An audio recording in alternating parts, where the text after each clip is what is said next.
Don Gabriel Cifuentes, buenos días. Juan Camilo, ¿cómo vamos? A usted y a toda la audiencia, un gusto estar aquí en el estudio con ustedes. Nunca había visto tan lleno ese cuaderno.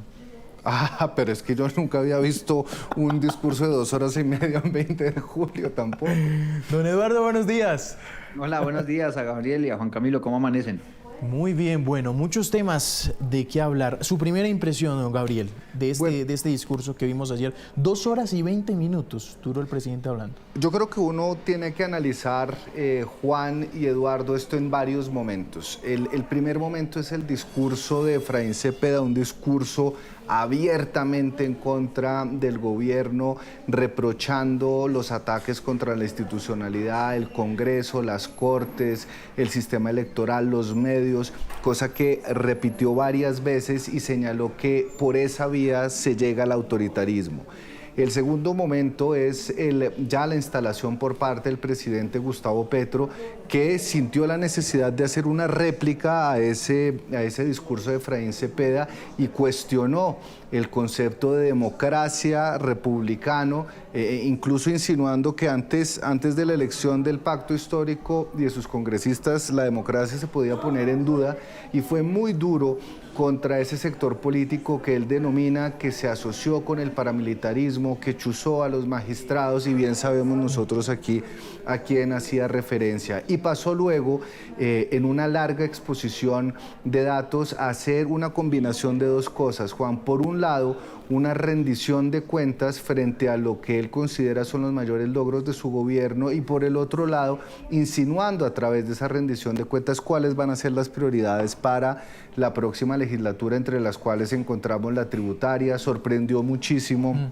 el punto de intervenciones forzosas para el turismo, para las pequeñas industrias, el aumento del salario mínimo, la ley de sometimiento, en fin, comenzó también a dar pistas. Y la reforma de salud, por supuesto, comenzó a dar pistas de lo que va a ser. Y finalmente el tercer momento, que fue el momento de la oposición, donde todas las miradas cayeron en la representante Lina Garrido, que para muchos fue, digamos, la única de las 4 intervenciones que logró poner los temas centrales y las críticas que la oposición siente frente a este gobierno. Ahora, concluyo, Juan, señalando que creo que el presidente, a pesar de que se van a revisar las cifras y que cada quien tiene sus cifras y las usa a su acomodo, el presidente, a diferencia de otros discursos, quizás fue un poco más protocolario y no salió mal librado el día de ayer, que era un poco el temor que tenían en el pacto histórico. Trató de acotar su discurso a las cifras que le habían preparado sus equipos, tratar de enfatizar sobre los avances de su gobierno. Y me quedó faltando, ¿sí, Juan y Eduardo, de la oposición y del gobierno, un mensaje de unidad, no solo de dientes para afuera.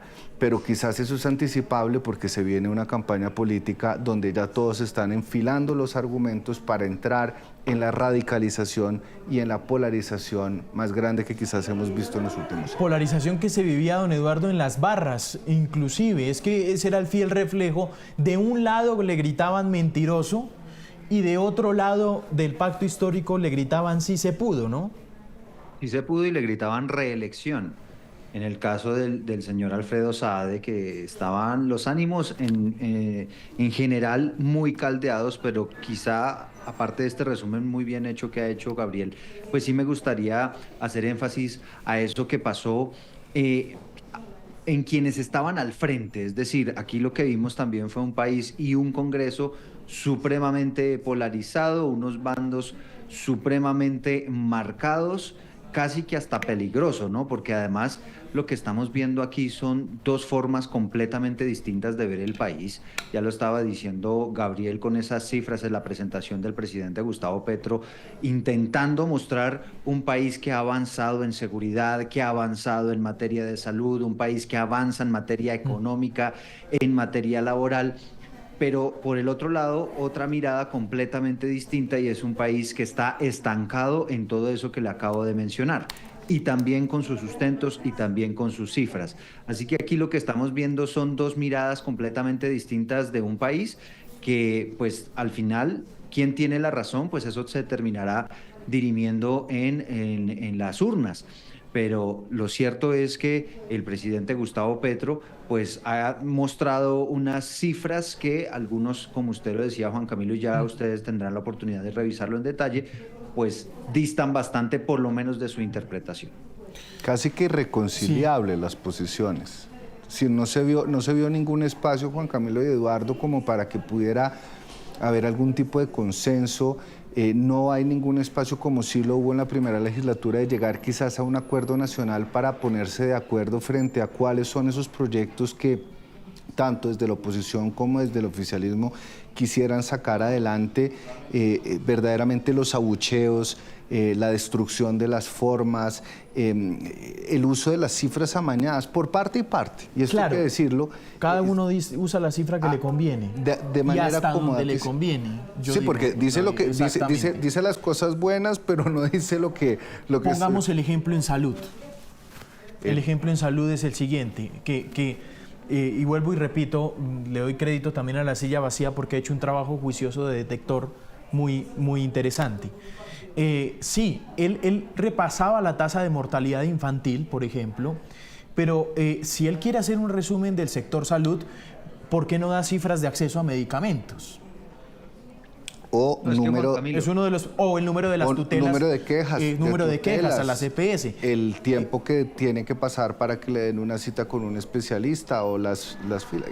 En un sector que no es perfecto y que tiene muchos problemas. Sobre eso, Gabriel y Juan Camilo, les quería comentar lo siguiente.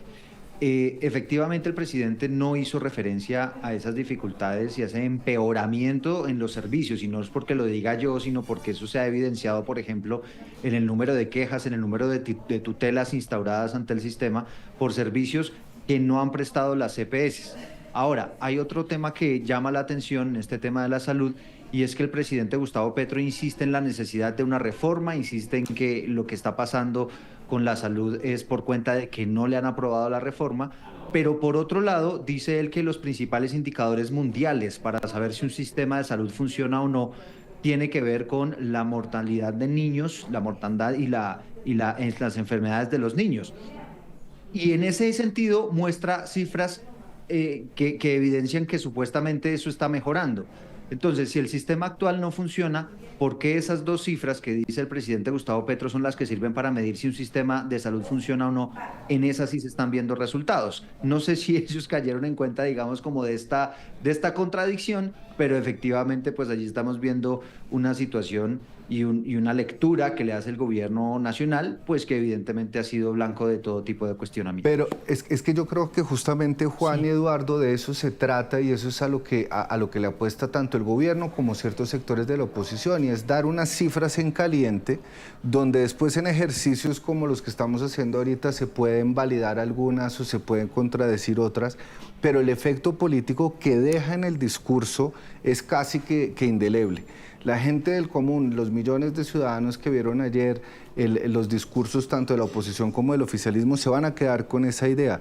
No se están cuestionando si efectivamente esas cifras coinciden o no coinciden, y es el ejercicio de los analistas y el ejercicio ya en frío que estamos haciendo nosotros, que permite hacer un análisis técnico, un análisis con base en evidencia de las cifras que se dieron. Pero el mensaje de ayer del presidente fue pintar un país donde muchos consideran que no están viviendo, es decir, el sistema de salud sin problema, bajan los homicidios, estamos en paz, mejor dicho, pintaron con cifras un país que muchos colombianos coinciden que es así, pero muchos otros colombianos, de hecho la mayoría, no lo ven de esa manera. Tengo declaraciones del presidente Petro.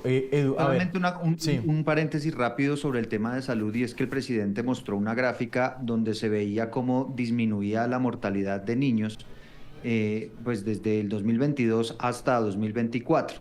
Pero si usted revisa con cuidado esa misma gráfica que mostró el presidente, también se evidencia que entre 2022 y 2024 ha habido una disminución considerable en el número de nacidos vivos en Colombia, que evidentemente son factores que usted también tiene que tener en cuenta a la hora de evaluar esas cifras.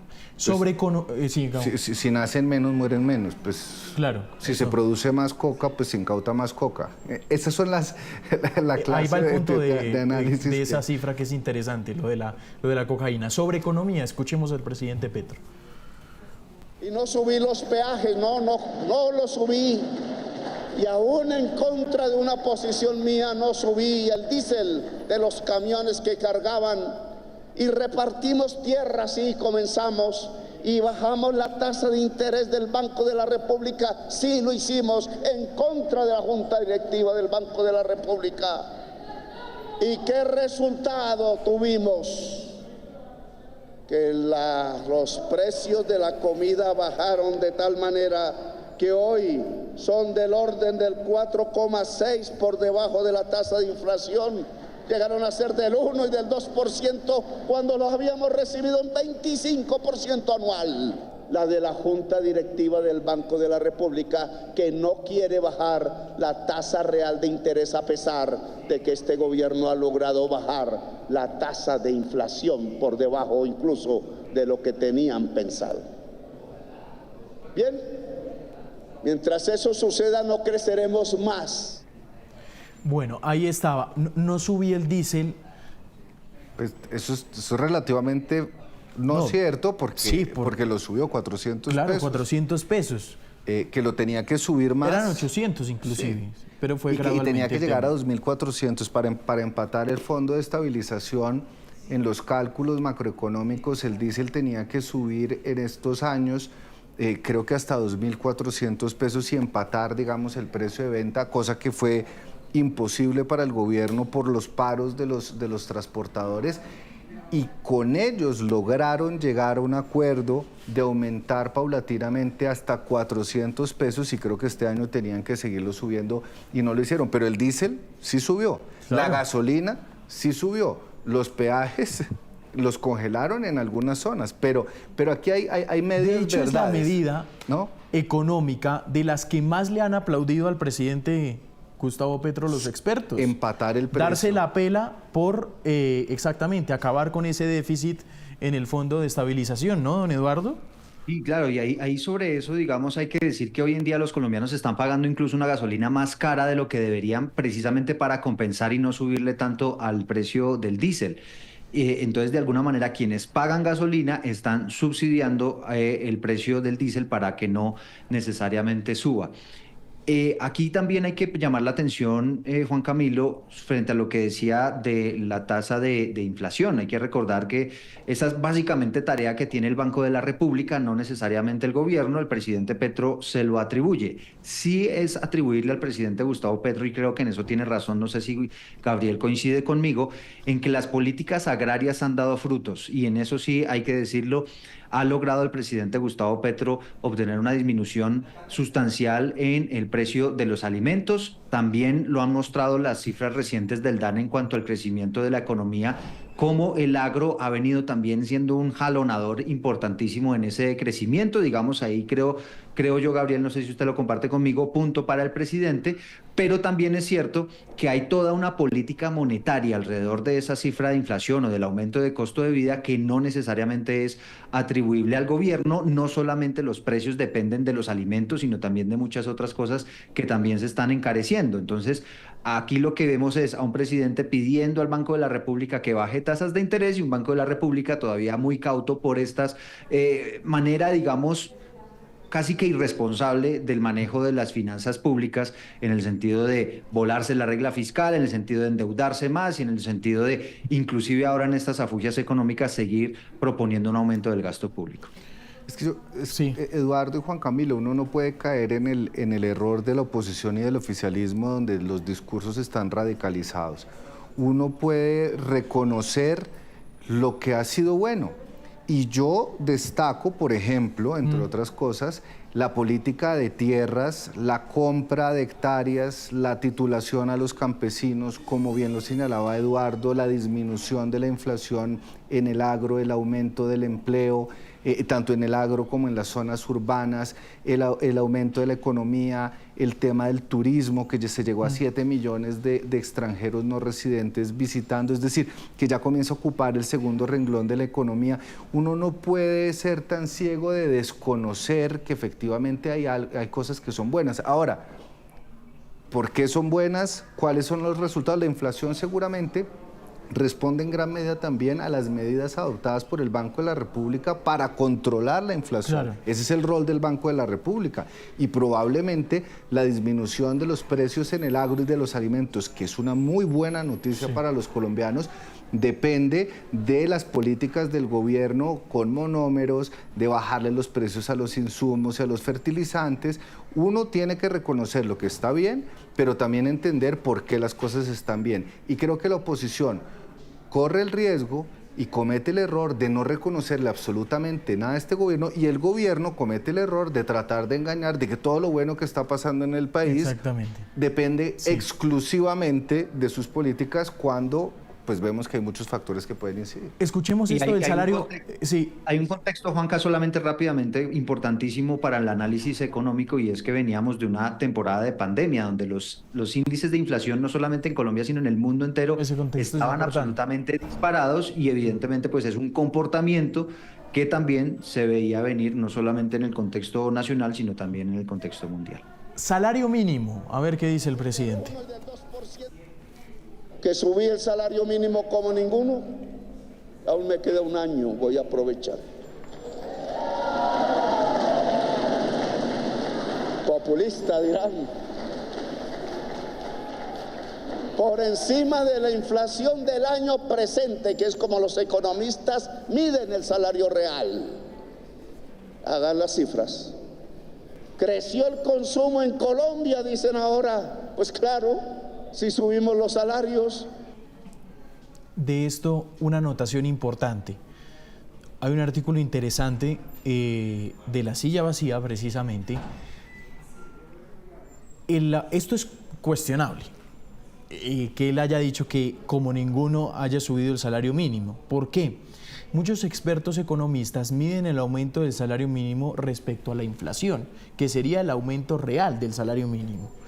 Cuando usted hace esa operación, contrasta la cifra de inflación del año con el aumento del salario mínimo por parte de la mesa que lo establece. El aumento real con el presidente Gustavo Petro ha sido 2.88% para aumento real. Esto es comparando las dos cifras, inflación con salario mínimo. Ha sido de 2.88, 2.72% y 4.33%. ¿Qué pasa? Para el 2022, ojo a esto, el último aumento de salario mínimo por parte del gobierno de Iván Duque fue de 4.44%. Real, el aumento real del salario mínimo, que me parece algo muy importante para acotar, Eduardo. Aquí solamente un dato, digamos, y es que el presidente Gustavo Petro, como no lo han hecho otros gobiernos, y como dice él, lo hacen verdaderamente los economistas, tiene una fórmula que es bastante cuestionable. Resulta que usted está hablando del índice de inflación. Normalmente el salario mínimo tiene en cuenta la inflación de ese año presente. Es decir, si vamos a tomar decisiones sobre el salario mínimo, el aumento para 2026, pues yo veo qué es lo que ha pasado en 2025. Pero el presidente Gustavo Petro, hay una particularidad en él, y es que él no toma como referencia lo que esa inflación del año 2025, sino la que el gobierno considera o prevé será en 2026. Y ahí es donde el presidente Gustavo Petro dice, pues claro, esos aumentos han sido altísimos porque ellos siempre previeron una inflación más bajita que la del año que recién acaba de pasar. Entonces, bajo esa lectura, que es como dice el presidente Gustavo Petro, los economistas deberían hacer las mediciones. Otros economistas dicen que eso es un error técnico, digamos, el hacerlo así. Bajo esa lupa, bajo esa mirada, efectivamente podrían ser algunos de los aumentos más generosos en cuanto al salario mínimo. Estamos hablando casi de un 38% en lo corrido de estos 3 años. Pero evidentemente, dependiendo de cómo usted lo vea, así como pasa con muchas cosas del gobierno, pues es donde usted efectivamente puede ver si hay un aumento real de ese salario mínimo o no. Y ya nos advirtió que para el año entrante seguramente viene otra vez un aumento considerable. Y ahí se prenden algunas alarmas. Claro. Para que la audiencia sepa cómo se fija el salario mínimo, hay una mesa de concertación entre empresarios y trabajadores. Es la discusión de Navidad siempre. Exacto. De fin de año. Y si no se llega a un acuerdo que suele ser consensuado entre trabajadores y empresarios que toman como medida de referencia el IPC, la inflación y otros criterios y variables, la productividad, si no llegan a un acuerdo, el presidente de la República lo puede decretar. El próximo año es el último año del presidente, es un año que se atraviesa por una campaña, y lo que puede resultar preocupante, Juan y Eduardo, es que decida tomar una decisión política cuando generalmente la decisión frente al salario mínimo ha sido usualmente una decisión técnica y concertada utilizando criterios y fórmulas precisas.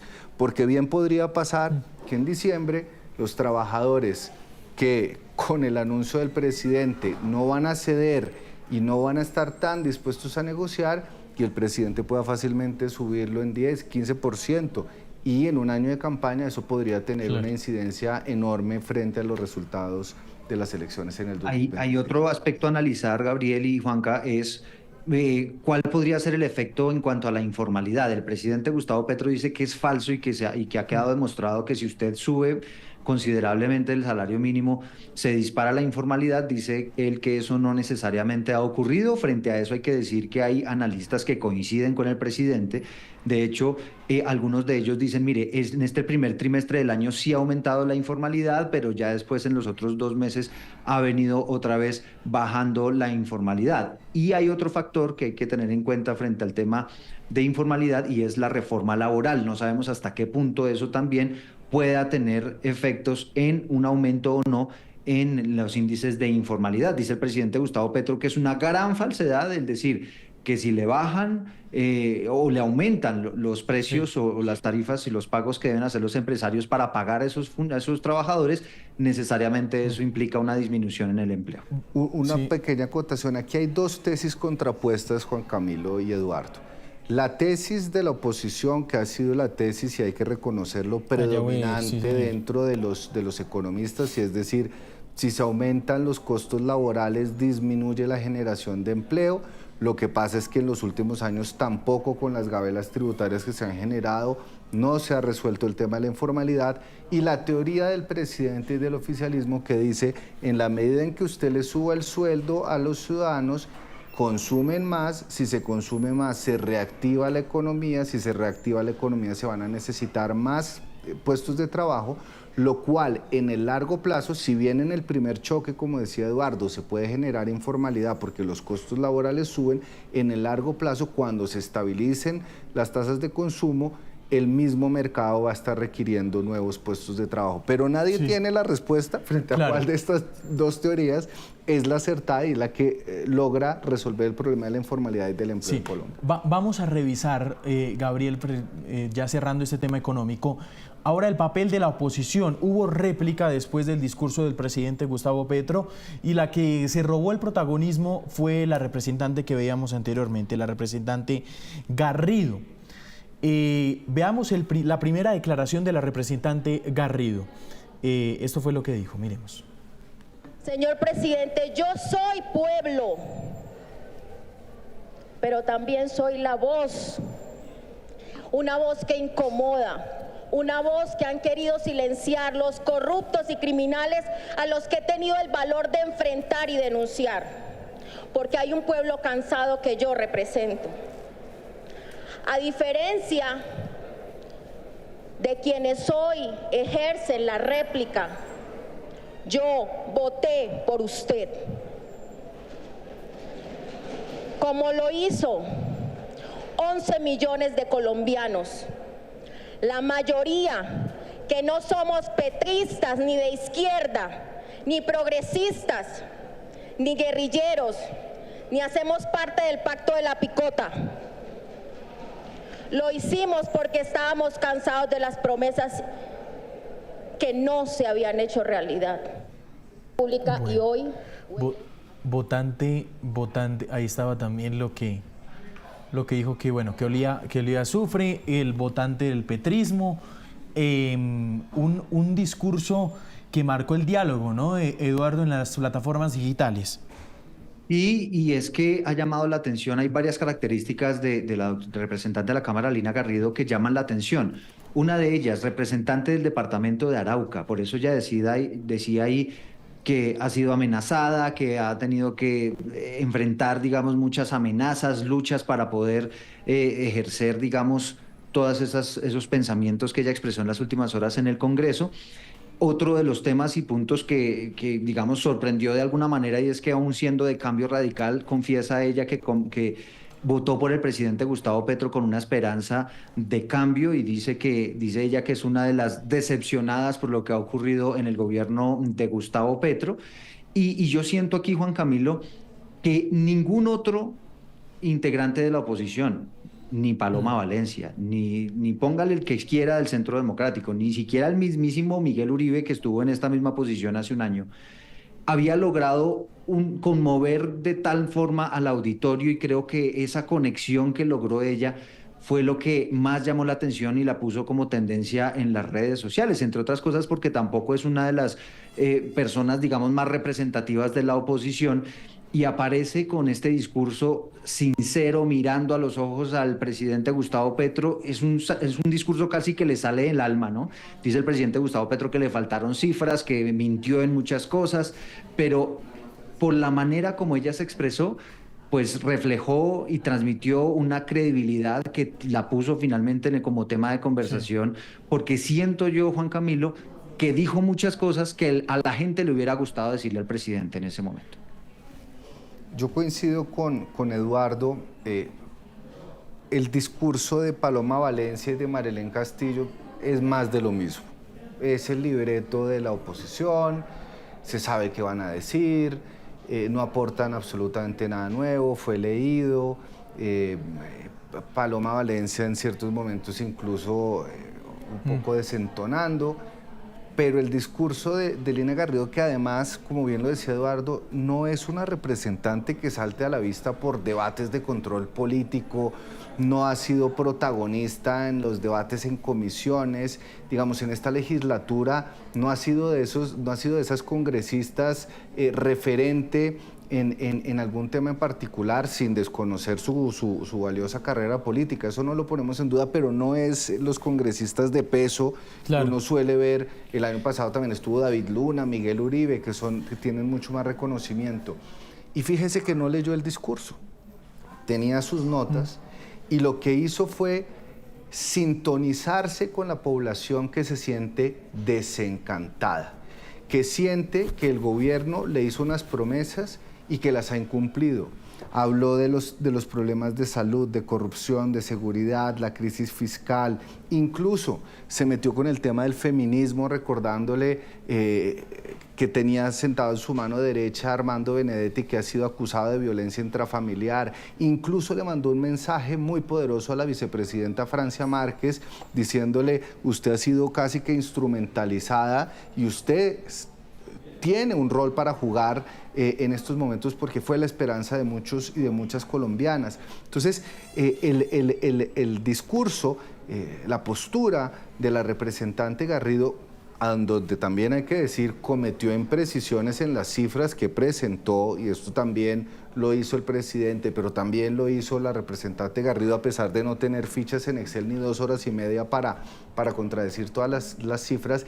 Sí creo que tocó fibras emocionales de la audiencia que estaba viendo ayer el discurso, y creo que los ciudadanos, los que se sienten decepcionados del gobierno, se sintieron sintonizados con una voz muy fuerte que puso los punticos en las IES. Veamos lo de Francia. Esto fue lo que dijo sobre Francia Márquez. Mentalizó a la vicepresidenta Francia Márquez, a la que traicionó y hoy desprecia. Se lo digo con sinceridad, mirándole a los ojos, señora vicepresidenta. Usted tiene en este momento, para las mujeres en Colombia, el cargo más importante, y lo que nos ha costado a las mujeres llegar a estos espacios de representación ha sido tan difícil y una lucha tan grande, que su silencio solo me demuestra a mí que la dignidad nunca se va a hacer costumbre, porque usted ha permitido que la utilice. La dignidad nunca se va a hacer costumbre. Bueno, ahí estaba entonces lo que fue ayer la instalación del Congreso. Don Eduardo, ya se nos acabó el tiempo. Muy cortico hoy, pero muy sustancioso. Sí, Gracias. claro. Muchas cosas que analizar. Se viene un año electoral. También es prácticamente el último año del gobierno del presidente Gustavo Petro. Así que va a ser, sin lugar a dudas, interesante ver cómo se desarrolla todo esto. Don Gabriel, gracias. Juan Camilo, Eduardo, de Cuídense toda la mucho. audiencia, nos estaremos viendo por aquí más adelante.